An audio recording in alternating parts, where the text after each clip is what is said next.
Assalamu alaikum, j'espère que vous allez bien. Bien aujourd'hui nous allons parler de l'une des croyances principales du christianisme, c'est-à-dire croire que Jésus est le Fils de Dieu, une croyance considérée comme un égarement chez les musulmans. Mais avant tout écoutons d'abord ce que dit ce jeune homme. Eh bien, figurez-vous que le Coran affirme que c'est Allah qui a révélé la Torah et l'Évangile. Sourate 5, versets 46 à 47. Il est dit: Nous avons envoyé à la suite des prophètes Jésus, fils de Marie, pour confirmer ce qui était avec lui de la Torah. Nous lui avons donné l'Évangile où se trouve une direction et une lumière pour confirmer ce qui était dans la Torah, etc. Et après, il est marqué au verset 47 que les gens de l'Évangile jugent les hommes d'après ce que Dieu y a révélé. Donc, Allah, dans le Coran, demande aux chrétiens de juger selon le livre que Allah a révélé, à savoir la Torah et l'Évangile. Et quand on regarde ce que dit l'Évangile, eh bien, on constate qu'il y a une contradiction avec ce qu'enseigne le Coran, parce que dans l'Évangile, Jésus affirme être le Fils de Dieu, Jésus est décrit comme Fils de Dieu, et le Coran nie cela en disant que Allah n'est le Père de personne. Et donc, il y a une contradiction interne au Coran qui s'auto-falsifie. D'abord Allah dit qu'il a révélé l'évangile au singulier et non les évangiles actuels que vous disposez aujourd'hui, c'est deux choses différentes. Aussi dans le Coran est dit au sujet d'Allah qu'il n'a pas d'enfant. Sache que Dieu ne fait rien que l'on pourrait juger inconvenable et qu'il fait que des choses qui sient à sa majesté. Quel est le sens du mot, Fils de Dieu? C'est une question qui n'a jamais une réponse claire à partir des chrétiens. Certains disent que Jésus est appelé comme le Fils de Dieu, car il n'a pas de père, mais la Bible dit qu'Adam est le Fils de Dieu car il n'a pas de père, et on ne retrouve pas les chrétiens considérant Adam comme une personne dans la Trinité ou équivalent à Dieu. D'autres disent que Jésus est équivalent à Dieu en nature et en essence, mais on trouve qu'ils croient que le Saint-Esprit est égal à Dieu, alors qu'ils ne l'appellent pas comme un fils engendré de Dieu. Ils distinguent plutôt Jésus le Fils unique de Dieu et le Saint-Esprit, la question n'a pas de réponse solide. En fait, le mot « Fils de Dieu » n'est pas une preuve que Jésus est Dieu dans la Bible. On trouve quelques exemples. Dans Exode 4, 22 l'Éternel appelle Israël son fils aîné. Dans Psaume 82, 6 il est dit, vous êtes des dieux, qui vous tout, vous êtes des fils du Très-Haut.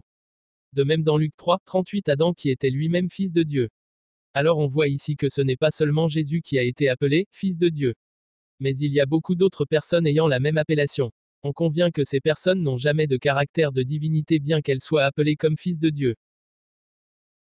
Le mot Fils de Dieu est issu de la traduction grecque païs, qui signifie serviteur. Ainsi Jésus est Fils de Dieu, dans le sens où il est le serviteur de Dieu.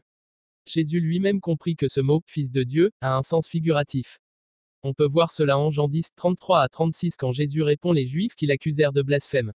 Lisons. Nous ne voulons pas te tuer pour une bonne action, mais parce que tu blasphèmes car toi qui n'es qu'un homme tu te fais égal à Dieu. Jésus répondit, dans votre propre loi moi, le Seigneur, je vous ai dit, vous êtes des dieux. Or, on ne saurait discuter le témoignage de l'Écriture. Si donc votre loi appelle, Dieu, ceux auxquels s'adresse la parole de Dieu.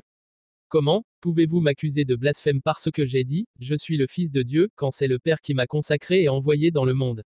Jésus a cité Psaume 82, 6 et il a dit qu'en étant appelé le Fils de Dieu, Jésus est comme ces juges des dieux et des fils de Dieu. Est-ce que ces sujets sont des dieux et des fils de Dieu littéralement?